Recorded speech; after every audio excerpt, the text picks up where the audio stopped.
Hello friends, ಹೆಂಗದಿರಿ? ಆರಾಮದಿರಾ? ಇವತ್ತು ಹಾಗಲಕಾಯಿ ಪಲ್ಯ ಮಾಡೋಣ್ರಿ.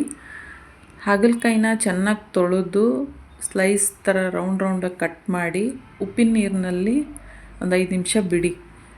ಆಮೇಲೆ ಒಂದು ಬಾಣಲಿಗೆ ಎಣ್ಣೆ ಹಾಕ್ಕೊಂಡು ಕರಿಬೇವು ಮತ್ತು ಅದನ್ನು ಹಾಗಲಕಾಯಿನ ಎಣ್ಣೆಯಲ್ಲೇ ಒಂದು ಹಂಚಿನಲ್ಲಿ ಫ್ರೈ ಮಾಡಬೇಕು.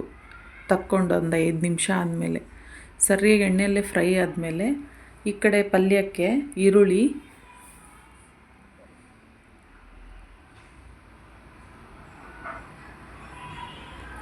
ಹಾಕಿ ಚೆನ್ನಾಗಿ ಫ್ರೈ ಮಾಡಿ. ನಾನು ಆಲ್ರೆಡಿ ಹಾಗಲಕಾಯಿನ ಫ್ರೈ ಮಾಡಿ ಇಟ್ಟಿದ್ದೀನಿ.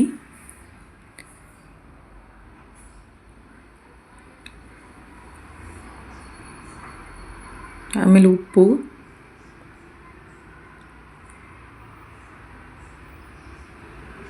ಹಾಕಿ ಚೆನ್ನಾಗಿ ಫ್ರೈ ಮಾಡಿ.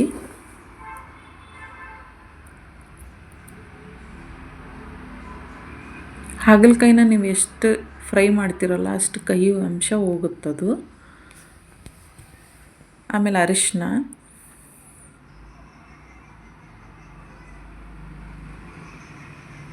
ಎಲ್ಲನೂ ಅಷ್ಟೇ ಎಣ್ಣೆಯಲ್ಲೇ ಚೆನ್ನಾಗಿ ಫ್ರೈ ಮಾಡಿ. ಇದಕ್ಕೆ ನೀರು ಒಟ್ಟು ಹಾಕಂಗೆ ಇಲ್ಲರಿ, ಎಲ್ಲ ಬರೀ ಎಣ್ಣೆಯಲ್ಲೇ ಮಾಡಬೇಕಿದ್ನ. ಆಮೇಲೆ ಹುರಿದಿಟ್ಕೊಂಡಿರೋ ಹಾಗಲಕಾಯಿನ ಹಾಕಬೇಕು. ಖಾರದ ಪುಡಿ,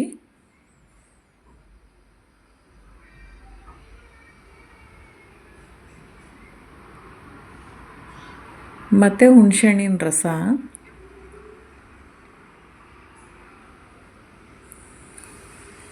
ಹಾಕಿ ಚೆನ್ನಾಗಿ ಫ್ರೈ ಮಾಡಿ ಅದನ್ನ.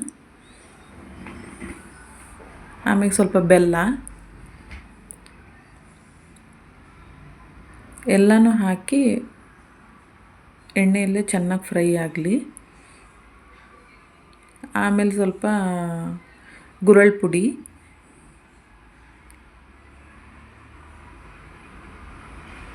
ಆಮೇಲೆ ಶೇಂಗಾ ಪುಡಿ,